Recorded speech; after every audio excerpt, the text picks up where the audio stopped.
actually still the object of veneration in some ways. Cyrus is seen in many ways as the father of the Persian people, of modern Persia, and as a result, he's given to this day quite a bit of respect. He's a founding father.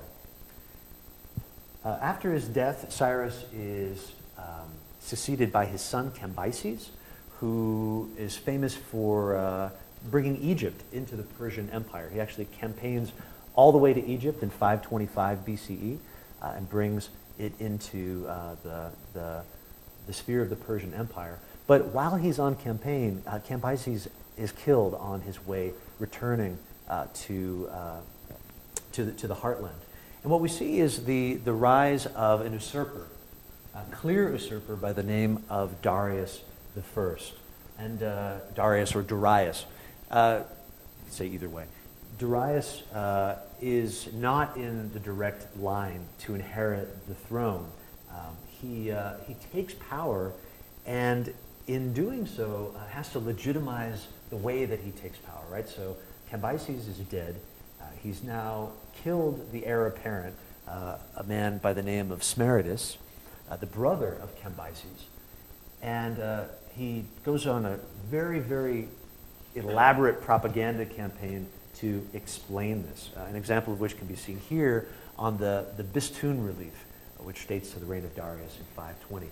Now this relief describes a situation in which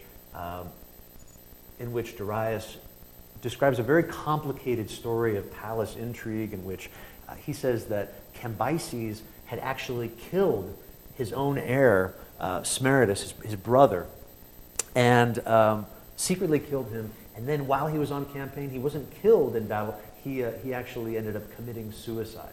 And in the meantime, a priest, pretending to be Smerdis, attempted to take the throne in the Persian heartland at Pasargadae. So the just jump back, sorry, wrong way. So this story that's woven is patently false.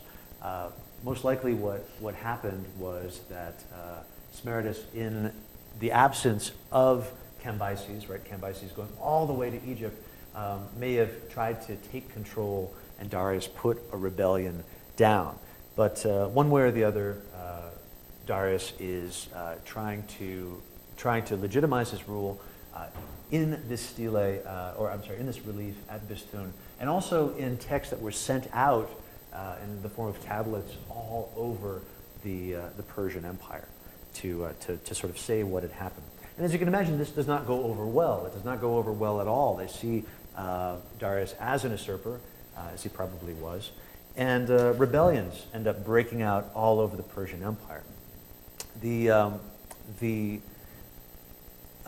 rebellions are put down very quickly by Darius. He's able to bring things under control. And see a close-up here, again, of Darius and bringing these people to justice. And in fact, I forget which one of these is Smerdis, but he's here as well. Darius does, again, what any good usurper is going to do. He gets out of Pasargadae and decides to move the capital to Susa. And at Susa, we see, again, the next incarnation of what Achaemenid architecture will come to be. Right, this shift again, we saw columned halls playing an important role at Pasargadae. At Susa, Darius ends up building a large palace, which in many ways looks like a good Mesopotamian palace. Right, he's got a series of courtyards here, facing into throne rooms. Again, this looks very similar to the palace of Babylon of Nebuchadnezzar II. But with the addition of this large columned hall, this large meeting hall, the Apadana. And as you can see, this one is quite impressive.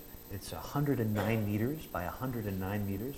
A central hall, which is about 58 meters by 58 meters square, and 6 rows of 6 columns. So it makes a perfect square, this perfect square of 36 columns.